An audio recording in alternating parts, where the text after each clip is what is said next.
pessoal, bem-vindos a mais um capítulo de Pílulas Antimitos. O assunto de hoje é eclipse solar. Outro dia eu estava vendo televisão aí, num desses programas jornalísticos, e o pessoal lá falou que a eclipse total do Sol é um fenômeno raro. Ora, uma eclipse total do Sol ocorre pelo menos uma vez a cada 2 anos em algum lugar do planeta Terra. Portanto, não é um fenômeno raro. Considerando ainda os aspectos astronômicos, é um fenômeno extremamente frequente.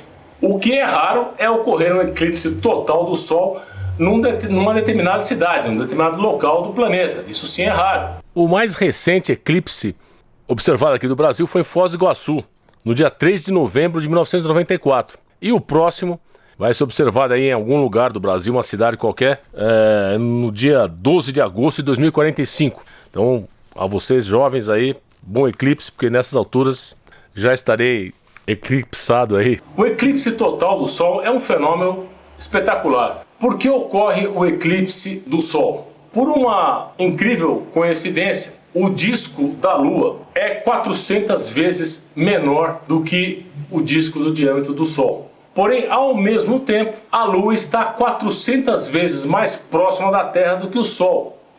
Ou seja, do ponto de vista de quem está na face da Terra, o disco da Lua corresponde em tamanho exatamente ao disco do Sol. Nem todo eclipse solar é total. Existem outros tipos. O anular, por exemplo, o disco da Lua não cobre totalmente o Sol, sobrando aí um anel de luz em volta da Lua, por isso mesmo chama-se anular. E isso ocorre devido à posição relativa da Lua, que em certas ocasiões faz que o seu tamanho aparente seja menor.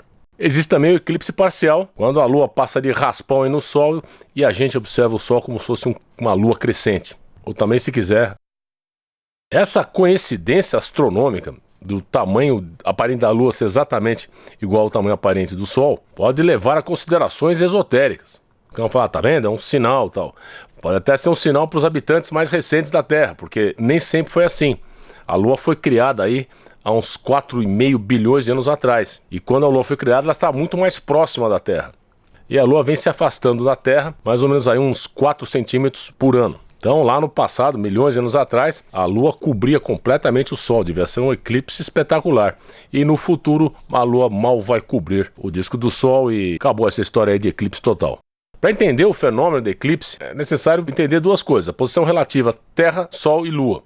Obviamente, na ocasião do eclipse solar, a Lua está entre o Sol e a Terra. É a única situação onde vai ocorrer o eclipse solar. E para entender o eclipse, é muito mais fácil você pensar no eclipse solar como a sombra da Lua na Terra. Atualmente, e durante muitos anos aí pela frente, a gente vai observar que a sombra da Lua não cobre a Terra inteira. Ela vai percorrer uma trajetória durante alguns minutos. A gente vê aí nessa ilustração a trajetória da sombra da Lua num eclipse num determinado ano. No dia do eclipse, quem estiver na trajetória da sombra da Lua vai observar a umbra. Aqueles que estiverem próximo da sombra total vão observar a penumbra. Se a Lua fosse muito maior ou estivesse muito mais perto, a sombra seria maior do eclipse total e acontecer numa área maior do planeta. Então, se a gente combinar aí a trajetória da Lua, do Sol, da rotação da Terra, a gente vai ver que a sombra da Lua percorre aí uma região da superfície da Terra num determinado espaço de tempo.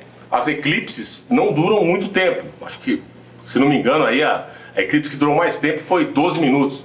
Muita gente deve se perguntar, ora, mas por que então não ocorre um eclipse solar a cada lua cheia? Pois assim como no eclipse solar, a Lua está entre o Sol e a Terra. E isso acontece todo mês. Considerando o alinhamento Terra, Lua, Sol, a gente vai ver que a Lua não está no mesmo plano orbital do que a Terra em relação ao Sol. Tem uma diferença aí de uns 5 graus. E a sombra da Lua cai fora da Terra. Então no futuro aí, se você tiver a sua nave espacial particular, você pode todo mês observar o eclipse solar aí em algum lugar do espaço. Não precisa nem ir muito longe. Então, de tempos em tempos, em algum lugar do planeta, o disco da Lua vai ocultar o disco do Sol precisamente durante alguns minutos. É a tal da eclipse total do Sol, que, ao contrário do que se fala aí pela mídia, não é um fenômeno raro. Essa observação que a gente tem a respeito da Lua, das fases da Lua, muitas vezes se confunde com eclipse.